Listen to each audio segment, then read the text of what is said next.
Hey, it's Dale, and today we're going to walk through how to create a Facebook page and then how to optimize that page.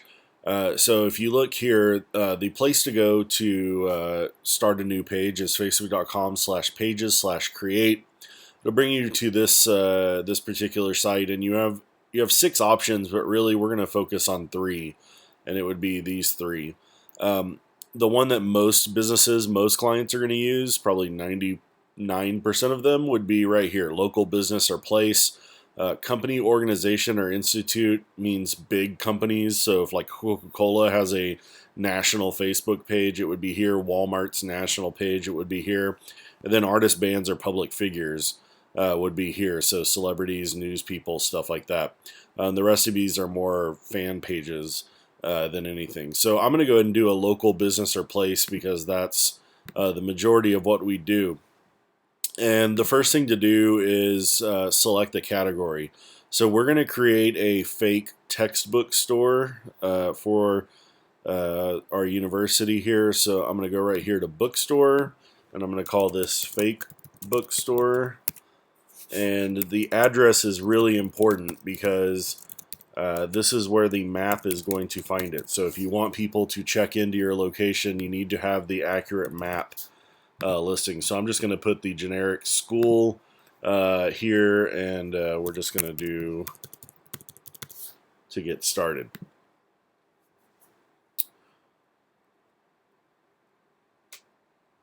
So once Facebook creates the page, you have a whole litany of options here that you can do. I'm going to go ahead and skip all these, although you do need to click those right there. That helps. I'm going to skip all these for right now, but a couple of important things if you do want to fill out this information right here. Put your URL here, so if it's fakebookstore.com or whatever ours is. And then this is incredibly important, setting up the Facebook URL. You only get one shot to change this, so make sure that you spell it correctly and that you actually pick the one that you want. We're not going to do that for right now. I'm going to go ahead and skip all these options because I'll show you how to optimize all these on the page itself. Okay, so now you can see our map worked correctly because the map is showing up. You'll only get a map on the local business pages. So that's important for mobile if people are trying to find you. It's also important just to have it correct. And there are times where Facebook won't read your address. So you need to go in and figure out why that's happening. The first thing that you obviously want to do is fix your cover and profile photos. So you have your cover photo here, you have your profile photo here. I have a couple that I've already created, so I'm going to do this fake logo right here. And once it loads, you see that I obviously have some problems here. The photo or the logo that I have is horizontal, it's landscape. So this is a square. So Facebook is having some problems getting that to look right. You see this all the time with brands. So there's a very simple fix to that. You can go to a photo editor, whether you use Photoshop or I use Pixlr, which is a free tool to do. And so for instance, I'm just going to select all, create a new image, and you can see the width is 1800. So I'm going to do something like 1000 by 1000. So I make it square, and then I'm just going to paste it. So now I have a nice square image. I'm going to save. I'm going to call this fake logo. Keep an important eye on the image size. Less than 100 kilobytes, fine. So I'm going to save it to my desktop. And now I'm going to go back here, and I'm going to update my logo. And you'll notice a big difference here once that's there. There you go. So now we see the full logo. So I'm happy with that. In terms of the cover photo, the dimensions are 851 by 315. So I have a couple of options here that I'm going to show you. This is another trouble area for certain companies. So this is an image of our campus.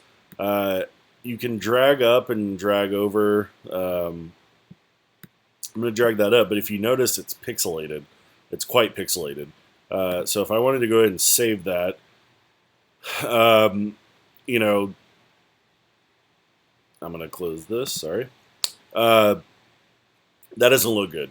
So the reason it's pixelated is because, again, this is 851 wide, 851 pixels, and the image is only 500 pixels. So the image that I'm trying to use isn't big enough, so Facebook's having to spread it out. I have another option here, so you can see the difference. This is a larger version of a similar image of our campus. And once it loads, you obviously see a massive difference in the quality. So again, I had to drag that up. You can drag to reposition to do that. Or you can go back into your editor here, open that image, and edit exactly how you want that image to come across. So what I would do here is I'm going to go to the image size and take that down to 851.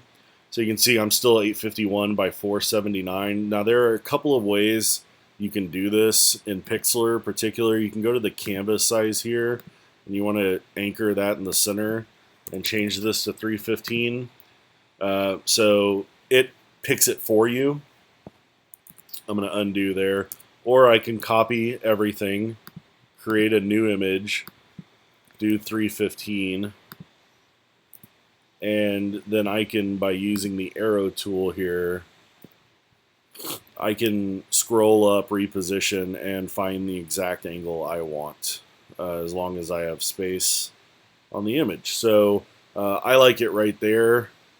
So I'm going to save this as cover photo. And again, I'm going to look down here, 303 kilobytes, a little bit, so I might just do 90 quality. There you go, so I'm back under 100. So I'm going to go back here, click on the change cover. I'm going to upload again, and I'm going to find my cover photo. Now I won't have to reposition because, if you notice, it won't let me, because it's the exact size I need. A really important thing to keep in mind, your profile photo right here covers a portion of the cover photo, so you don't want to have any text or anything here on the left-hand side of your screen. So I'm going to go ahead and hit save, and now I'm happy with this portion of my page. Now we need to start optimizing the information. So the first thing I want to do is, again, I'm a bookstore and I'm a textbook store, so I need to find a subcategory. So I can try typing in textbook, and you see that nothing comes up. Academic, that doesn't come up. So college and university is a good one. So now I'm a bookstore, and my subcategory is college and university. I'm happy with that. So now if I click on the about, you'll see that it takes me in, and all I have here is the map, because I skipped past all that information. So if I go right here to page info, here's where you can change a lot of this information. You'll notice that I can change the name here. Facebook does stop this option once you reach a certain number of fans. I believe it's 400. So you can change your name up until that point. Afterward, you have to go through a appeal process through Facebook. That's a real pain. So make sure you're naming your page correctly from the beginning. Let me go back to the about page. Sorry about that. So again, we're on this. This is that Facebook URL. I'm not going to create one right now because I don't need one. But you'll notice, because it's a fake page, you'll notice right now the URL is facebook.com/pages/fake-book-store. I might want to change that to just facebook.com/fake-bookstore. This is where I would do it. And again, you get one shot to change that, so be careful with it. Start date. You get a couple of options here. We're a bookstore, so opened would be the best. And let's just say we opened on January 1st, 2010. So I can go ahead and change that. Now it has that additional information. Hours of operation. Let's go ahead and add the hours. So we're open Monday through Saturday from 9 a.m. to 6 p.m. And now I'm going to change that.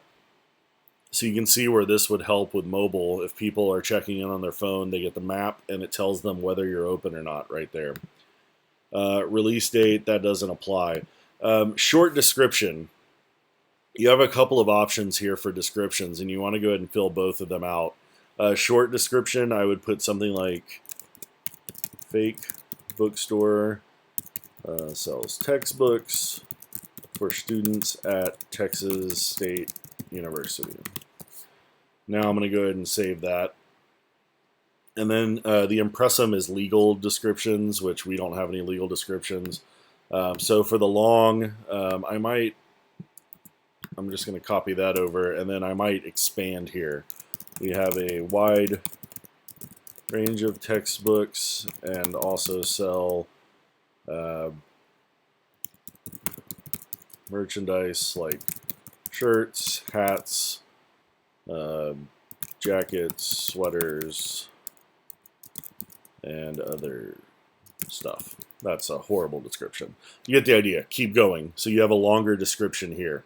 And you can see if you click on the little question mark, you can get some hints there. So now if we won the award, one award for best bookstore in 2014, something like that.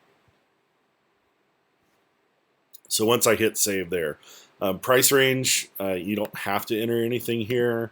You can if you want. Restaurants use this a lot just to give you a heads up as to how much you can expect to spend there. Most businesses, though, would not fill that out. Type of parking, so I have at our bookstore, we have parking lot and fake street parking.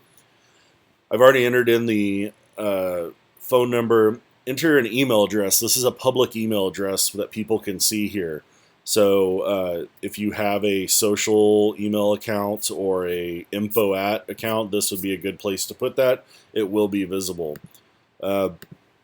Enter our site, so I'm just going to make it fakebookstore.com, and we'll save that. It's very important for mobile especially too. And then official page. This isn't a fan page, so we don't need to do anything there. So if you look at that now, we've optimized just about everything we can there. And so now when you click on the overview, again, here's where that entering in the hours information. We've got our URL here. They've got the map. It tells them that it's closed right now because it's almost midnight and we closed at 6 o'clock. It's got a phone number, which on mobile that would be click to call. So we have our page now optimized, and it is ready to start posting.